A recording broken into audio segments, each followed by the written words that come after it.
मित्रों नमस्कार। आप हैं बसंत गुरु जी के साथ लाइफ लेसन के साथ में। मित्र, जीवन का पाठ क्या कहता है? जीवन का आज का पाठ यह कहता है कि आप जिंदगी में, आप मन में, आप अपने लाइफ में और आप अपने पेट में और अपने आँखों में, अपने कानों में, अपने जिह्वा में उतना ही स्वाद चखें, उतना ही अपना भक्षण करें जितना आप पचा सकते हो। आपका पेट तो तुरंत बता देता है। आज आपको तरह तरह की मेवा मिष्ठान मिल गया, आज आपको किसी भोज में मिल गया, आप किसी पार्टी में चले गए, आपको आज फ्री का खाना मिला, आप खूब खा लिए, खा तो लिए, पर इसके पीछे जो प्रभाव पड़ता है, दुष्प्रभाव पड़ता है, जो इसके पीछे में नुकसान उठाना पड़ता है, मित्र आप उसे सोच नहीं पाते हैं। फ्री का मिला तो गला के आते तक खाया, उल्टी के होते तक खाए, और खाने के बाद क्या हुआ? शरीर का उदर जो है वह अपना क्षमता से ज़्यादा हो जाने के कारण उसमें फिर उल्टियाँ होती हैं, बदहजमियाँ होती हैं, गैस बनते हैं, कोशिकाएँ नष्ट होती है, आपके रक्त में प्रभावित होता है, आपका मन प्रभावित होता है, आपका लाइफ बदलने लगता है। इसी तरह से जीवन में यदि आप चाहते हैं कि खुशी मिल गया तो कई बार हमारे लोग उसको पचा नहीं पाते, खुशी में इतराने लगते हैं, कुप्पा हो जाते हैं, अहंकारी हो जाते हैं, घमंडी हो जाते हैं और बेतहाशा खर्च करने लगते हैं, और वो इतनी ज़्यादा कुछ का कुछ कर डालते हैं कि वहाँ भी उसे अनपचन हो जाता है, पचता नहीं है। बहुत से मित्रों को हमारा पैसा नहीं पचा पाते, पैसा की गर्मी छा जाती है, तरक्की नहीं पचा पाते, तरक्की की गर्मी छा जाती है, और जीवन में सुख आ जाता है, सुख नहीं पचा पाते। मतलब भिन्न भिन्न ऐसे पाचक शक्ति वाले हमारे मित्र होते हैं। मित्र, यदि जीवन को स्मार्ट बनाना है, संतुलित बनाना है, तो जीवन को आपको जो भी आप खाएं उससे पचाना पड़ेगा, जो भी मिले उसे पचाना सीखना पड़ेगा। अब मेरे एक मित्र ने खूब मीठा खा लिया, खूब मीठा खा लिया, इतना मीठा खाया कि वो मर गए। क्यों? मीठा जहर तो नहीं होता। हाँ मित्र, एक निश्चित मात्रा तक जहर नहीं होता, उसके बाद तो वो जहर बन जाता है।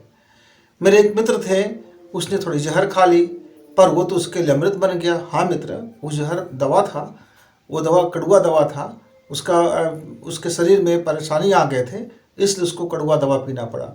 मित्रों, जीवन में भी जब हमारी बहुत ज़रूरत दिक्कतें आ जाती है तो जीवन में कई तरह की बातें आती है, उसको पचाने के लिए हमें तपस्या रूपी कड़वा दवा पीना पड़ता है, संकल्प पीना पड़ता है, कई बार ठोस निर्णय लेना पड़ता है, कई बार अपने अपने आप को दुनिया से काटना पड़ जाता है, कई बार अपने आप को दुनिया से अलग करना पड़ जाता है, कई बार अपने मित्रजनों से आपको अलग करना पड़ जाता है, कई बार अपने घर वाले लोगों से खुद को अलग करना पड़ जाता है, पूरी ज़िंदगी में अपने को अलग थलग करना पड़ जाता है। क्यों? क्योंकि यदि हम ऐसा नहीं करेंगे तो फिर बदहजमी हो जाएगा, और बदहजमी में न जाने क्या से क्या हो जाएगा।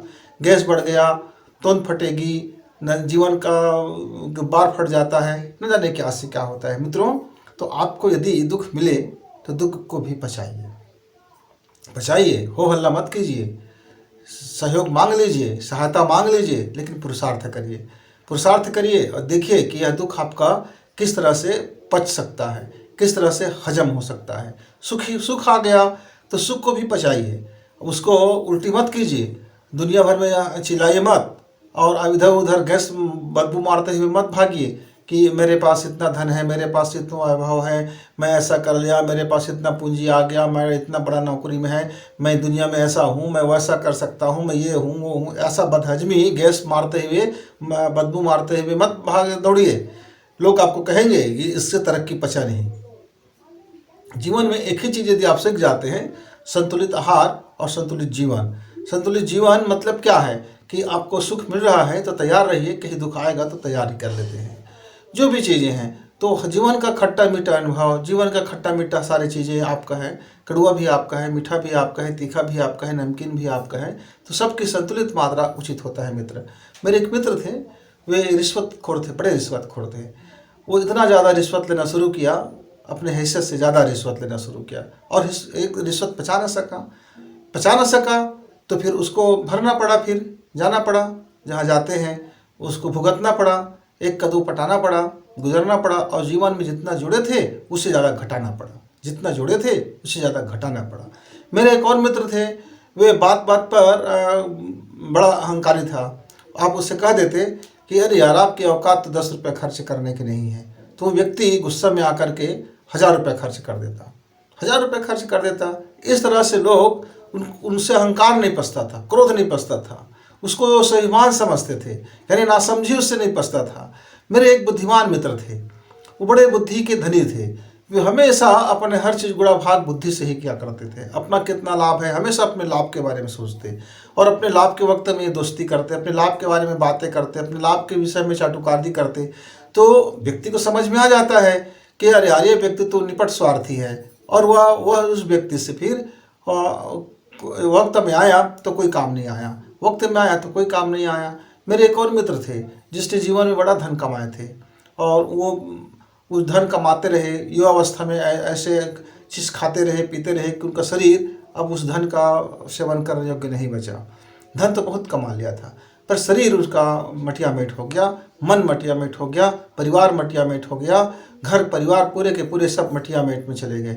मित्रों, यदि आपका पाचन शक्ति सही है, जितना आपकी हजम है उतने ही यदि आप खाते हो और पहले पच जाए फिर ग्रहण करते हो और प्रकृति के नियम का पालन करते हो, तो फिर आपका खाया पिया पचेगा और आपके अंग में लगेंगे, आपके शरीर में लगेंगे, आपके रस रसायन आपके काम आएगा। नहीं तो जो आप खाए हैं, आपका रस रसायन है, वही उपद्रव खड़ा करके आपको मठिया मेट कर देगा, आपके शरीर की तबाही ला देगा, आपके जीवन को तबाह कर देगा। इसलिए आप जीवन में जो भी निर्णय लेते हैं, सुख का हो, दुख का हो, कारोबार का हो, दोस्ती का हो, दुश्मनी का हो, जो भी है आपके मन में जो भी चीज़ें पल रहे हैं, आप जरा एक बार देख लीजिए, क्या आप उसको हजम कर पाएंगे, क्या आप हजम कर पाएंगे।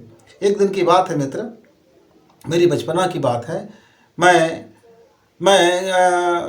दुकान में गया, दुकानदार को मैंने उससे 10 रुपये का सामान लिया और उस दुकानदार को मैंने 10 रुपये दिया, लेकिन उसने मुझे फिर 10 रुपये लौटा दिया। अब उस समय तो मैं बड़ा खुश हुआ, अरे यार भाई, मैं 10 रुपये दिया था इनको और फिर मुझे 10 रुपये लौटा दिया। रात का वक्त था और मैं लौट के घर तक आया। घर में आने के बाद मैं फिर सोचा कि अरे यार, 10 रुपये उसने दिया, 10 रुपये मैंने दिया, फिर 10 रुपये उसने लौटा दिया, तो सामान तो मुफ्त का हो गया। लेकिन वो कल अपने गल्ला में देखेगा, सोचेगा किसको मैंने दिया था, क्या किया था। यदि मैं पकड़ में आ गया तो मेरी फजीहत होगी और मुझसे मित्र हजम नहीं हुआ। मैं तुरंत जा कर के दुकानदार से कहा कि चाचा, ये मुझको आपने 10 रुपये ज़्यादा लौटा दिए थे। मित्र, उस आदमी ने खुश होकर के मुझे वो 10 रुपये का बख्शीश दिया। मतलब दूसरा मुझको खाई खजाना, मेरा बचपना की चीज़ें, मुझे खुशी की चीज़ें लौटा दी। पर मुझे संतोष हुआ कि मैंने एक बेईमानी को नहीं बचा सका और मैं तुरंत उसको उल्टी कर दिया, मैंने तुरंत बाहर कर दिया, तुरंत उसको बता दिया। ऐसे ही एक बार की बात है, मेरे 50,000 का मुझको जमा करना था बैंक में, और गलती से जिस व्यक्ति को मैं भेजा था उस व्यक्ति ने 50,000 की जगह में 5,000 वाउचर में लिख दिया था और दे दिया 50,000। बैंक का कैशियर नोट को गिने, एक बार 2 बार, उससे पूछा कि आप इसमें कितना भरे हैं, तो बोले उतना ही भरे हैं जितना नोट है। बोले कितना नोट है, तो बोले 50,000 का है। आपने लिखा क्या है, तो बोले 50,000 लिखा हूँ। उसको दिखाया कि भाई, आप 50,000 नहीं लिखे, आपने 5,000 लिखा है। उसने फ़ोन करके मुझसे पूछा कि सर, पैसा कितना जमा करना है। तो मैंने उनको बताया था कि पैसा तो 50,000 जमा करना था, 50,000 मैं भेजा हूँ, और गलतियाँ तो हो रहे थे। मित्र, इस तरह से ज़िंदगी में कई ऐसी छोटी छोटी गलतियाँ हो जाते हैं, लोग होते हैं। बाय द वे, उस कैशियर ने मेरा 45,000 रुपया हजम कर देता, पता नहीं पछता कि नहीं पछता। मैं उस दुकानदार का 10 रुपये नहीं बताता, पता नहीं पछता कि नहीं पछता। मेरे जीवन में वो न जाने कितने लोभ लेकर के आते, कितने चंडाली लेकर के आते, कितना मेरे ज़िंदगी में और प्रपंच लेकर के आते। मैं फिर चाहता कि मुझको कहीं से मिल जाए और मैं ललायत रहता, और इस लालसा में जाने में जीवन में क्या गड़मट करते रहता। मित्रों, ज़िंदगी में छोटी छोटी ऐसी ही अनपसंद की चीज़ें, आदतें आती हैं जो हमसे हजम नहीं होता, लेकिन हम उसको पाचक चूर्ण लेकर के हजम करते रहते हैं। हम गैस चूर्ण लेकर के हजम करते रहते हैं, दवा लेकर के हजम करते रहते हैं, पाखंड से हम अपने को ढकते रहते हैं, मखमल से हम अपने को ढकते रहते हैं, अपने अंदर की बदहजमी अगरबत्ती जला करके छिपाते रहते हैं, इत्र लगा करके छिपाते रहते हैं। दुनिया में बड़ी बड़ी जलसा करके, लोगों को से वाहवाही करके हम अपनी बदहजमी, अपने छोड़े गए गैस और बदबू को छिपाते रहते हैं। मित्र, उससे जीवन में बदलाव नहीं होता। बदलाव होता है कि आपका पाचक रस सही हो, जीवन का दृष्टिकोण सही हो, सकारात्मक हो, आप उतने ही प्राप्त करें जितना आपका हक है, आप उतना ही लेने की कोशिश करें जितना आपकी औकात है। आप दोनों स्थिति में आप अपने को बचाइए मित्र, तो जीवन बचेगा, जीवन शानदार होगा, फिर स्मार्ट बनोगे, शरीर से भी, मन से भी, धर्म से भी, कर्म से भी और जन्म से भी। और फिर जिंदगी कहेगी वाह भाई, यह शरीर पा करके, यह जीवात्मा पा करके, शरीर कहेगा यह जीवात्मा पा करके, जीवात्मा कहेगा यह मन पा करके, मन कहेगा मैं यह हृदय पा करके, हृदय कहेगा मैं यह मस्तिष्क पा करके धन्य हो गया, धन्य हो गया। और अपने विराट को धन्यवाद से भर जाएंगे मित्र। धन्यवाद से भरते ही आपका जीवन में फिर खुशबू और आनंद, सत्यम शिवम और सदाचित आनंद मिलने वाला जो है वो सदचित आनंद आपको फिर प्राप्त होगा। और ज़िंदगी में वह हर क्षण आपके मुस्कुराहटें तैरेंगे और हर पल आपके जीवन में मुस्कुराहटें आएंगे। मित्रों, अपने वाणी को विराम देते हुए फिर मिलेंगे, छोटी बातें अनमोल बातें लेकर के आते हैं। तब तक नमस्कार।